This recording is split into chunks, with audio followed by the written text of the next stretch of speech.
Thank you very much, Michael. Thank you, Bishop, and everyone in the community who invited me here today to speak on ecological issues, and to Jung Kyu, who's going to translate into Korean. I'm going to start with a song. It's a reflection on the book of Revelation.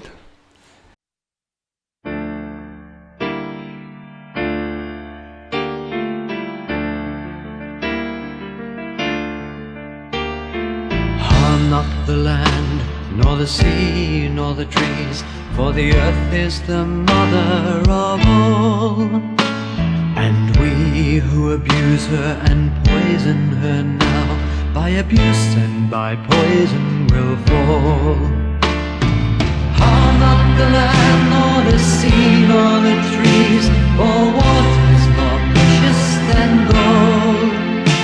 And the sisters, the oceans, will bring us new life, till the warmth of the sun grows cold.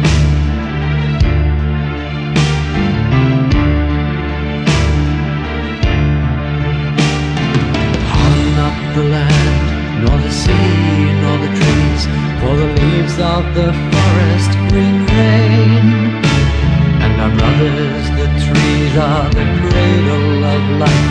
To destroy them will mark us like Cain. Harm not the land, nor the sea, nor the trees, though fortunes are there to be made. But a fortune is false if the soul of the land is the price that will have to be paid.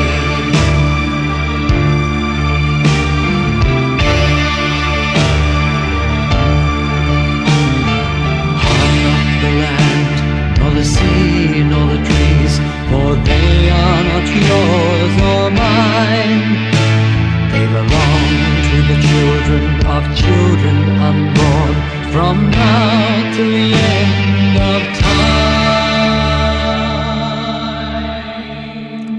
So that's a reflection on chapter 7, verse 3 of the book of Revelation, harm not the land.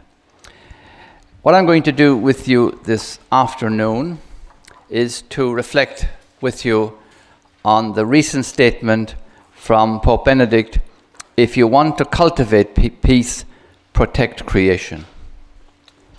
So the Pope tells us that creation is the beginning and the foundation of all God's works. It's also God's first revelation to us.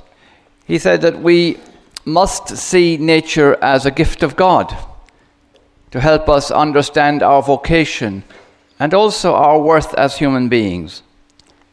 And we can see the importance of creation in the lines of the Psalms. And just we quote there from Psalm 8. When I look at the heavens, the work of your hands, the moon and stars which you have established, what are humans that you are mindful of them, and the Son of Man that you care for them? And so the Pope Benedict tells us that Pope John Paul II spoke of this theme in a document called Peace with God the Creator, Peace with All Creation in 1990. And even then he spoke of that world peace was being threatened by lack of respect for nature, and that the need for an ecological awareness. This shot was taken by myself about 25 years ago in the Philippines, where I worked with tribal people. 5 years before, that was verdant rainforest. There's another shot of the devastation of the earth that follows floods with deforestation. Here's a shot from Asia, the Aral River, the Aral Sea, one of the biggest seas in the world, in 1988. By 2007, almost gone. And the reason is not unlike your four rivers here. It was re-engineering nature, getting rivers that flowed in here to flow south to cotton fields. So human activity is bringing about devastation of the planet. It's negating hundreds of millions of years of past development of the earth. And part of the reason is we look at the rest of the world as merely collection of objects to be transformed for human use. In effect, we have changed the chemistry of the air, and we discussed that under climate change. We're also affecting the biosystems of the planet. We're possibly causing the extinction of 1/3 of the species of the world, and we're also even interfering with geology. We're wreaking severe damage on the earth. We have even set in motion forces that may extinguish many of the life systems that have come into being during the Cenozoic period. Is the new life period. Xenos is the Greek word for new. Zoos is the Greek word for, which began 65 million years ago, by the way. Just to give you an example, the Cenozoic period is the period when we got the flowers. We got a huge expansion of mammals. It's the time when we also got the birds, about 10,000 species. But 1/3 of them is now facing extinction. So this is a very special period in the life of our planet, the Cenozoic period. So I'm going to list here some of the most important documents from the papal magisterium, from the papal office. The first is Peace with God the Creator, Peace with all creation. The second is 2004. It was a compendium of the social teachings of the Church. The encyclical last July called Caritas in Veritate, which is love in truth. The document we're speaking most about, If You Want to Cultivate Peace, Protect Creation, January 1 this year. Yeah. And most recently, an excellent talk that His Holiness gave to the members of the Diplomatic Corps on the 11th of January. Now he says, in that document, the second one we're talking about, he lists the issues that we need to face. First, climate change. Second, desertification, often linked to climate change. Third, the deterioration and loss of productivity of vast agricultural lands. Fourth, the pollution of rivers and aquifers, which we could put our 4 Rivers project under. Fifth, the loss of biodiversity. This is a huge issue because extinction is forever. And by the way, this 2010 is the United Nations Year of Biodiversity. And the UN conference will be in Nagoya in October on biodiversity.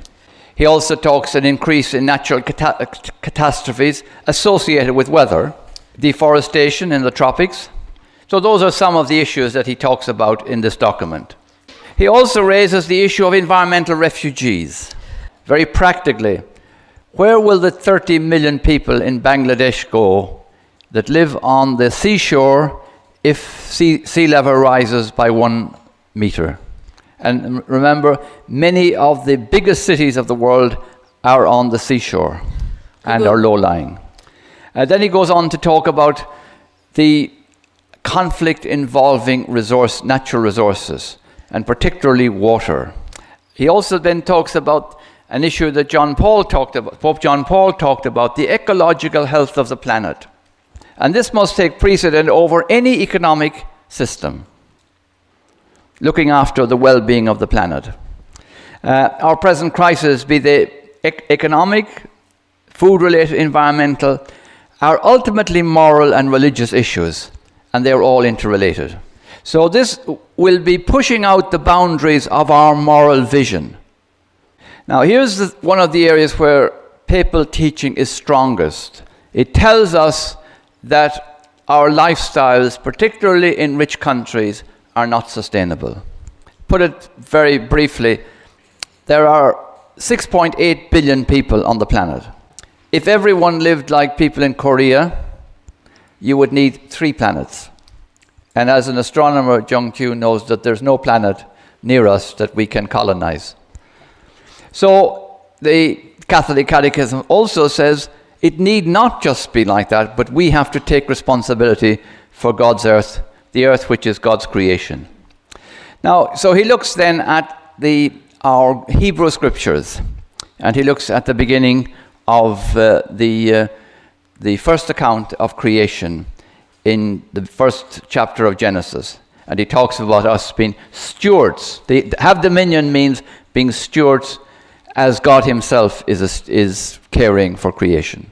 Just as an aside, many non-Christians sometimes blame the Christian tradition for environmental degradation because of this having dominion over everything. Pope Benedict rejects this. He talks about harmony between the Creator, humankind, and all of creation. And he makes the point that human sin, actually also disrupted this relationship between humans and the rest of creation.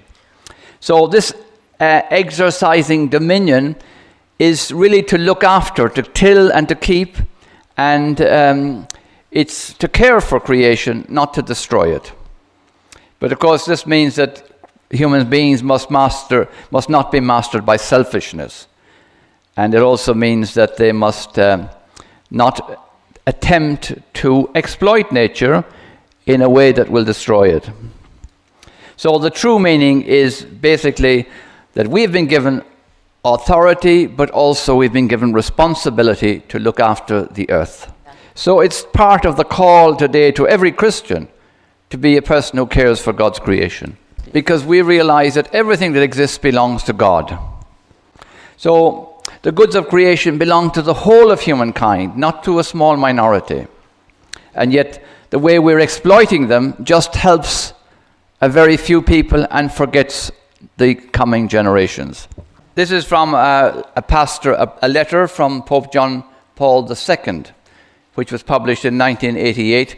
It's called Care for Social Things. Now here we begin to look more clearly at the relationship between ecology and economics. The Pope points out that environmental degradation often happens because of lack of far-sightedness of official policies. In other words, we plan to do something because we think we will benefit very soon, maybe 5 years, but forget the long-term impact.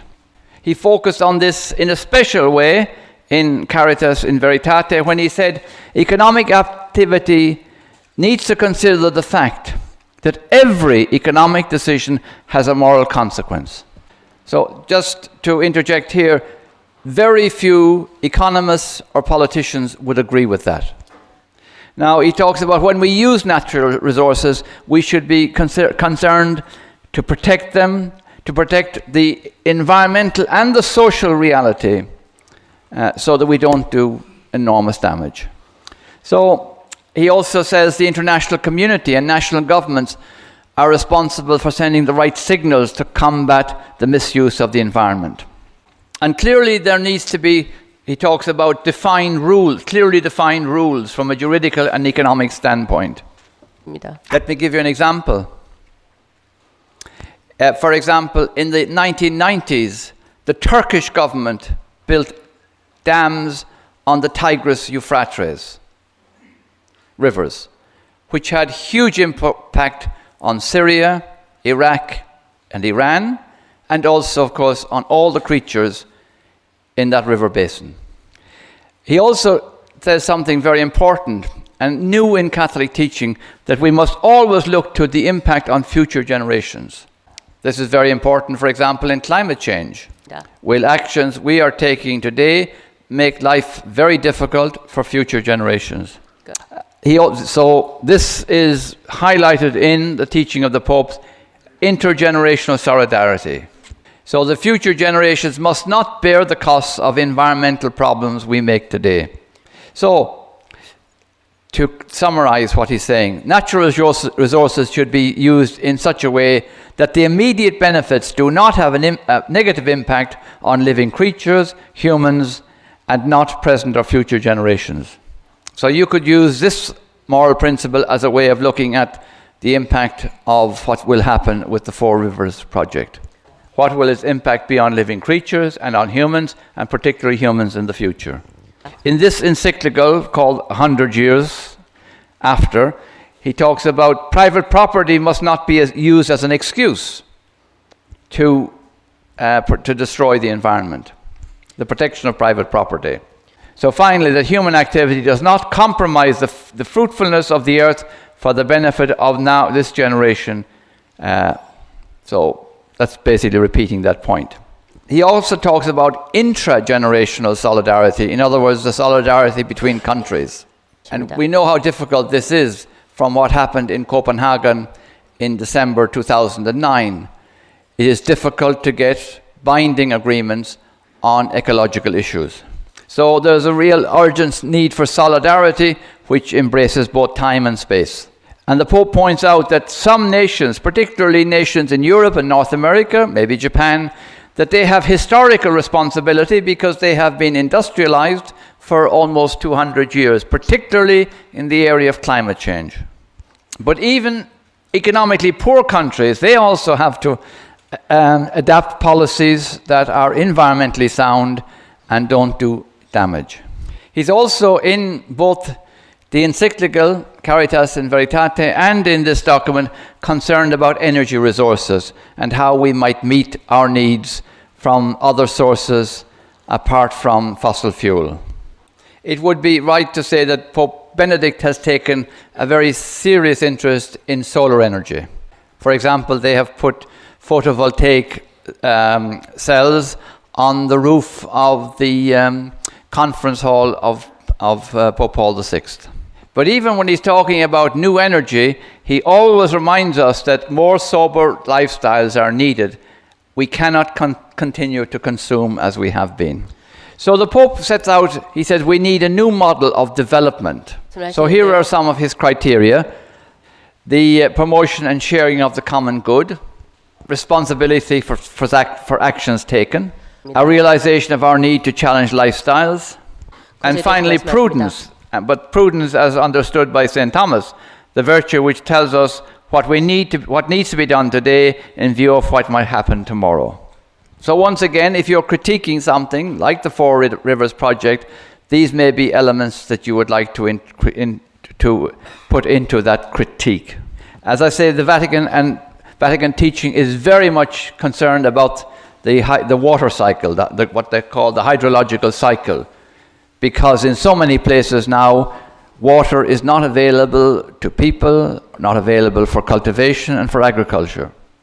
This is some material I picked up since I've come here on the Four Rivers Project. The natural landscape of Korea is the largely re-engineered with nearly every river dammed. That should be 2 M's, not dammed. South Korea has, on today's newspaper coming down this morning, I saw that a report to the UN in 2009 that the government admits that the Four River Project will have a detrimental impact on ecosystems in the area. And these are many of the ecosystems, the rivers, the creation of deep artificial lakes, what that will mean, and marine ecosystems, particularly where fresh water meets saline water. But I need to emphasize that you have much more data on this.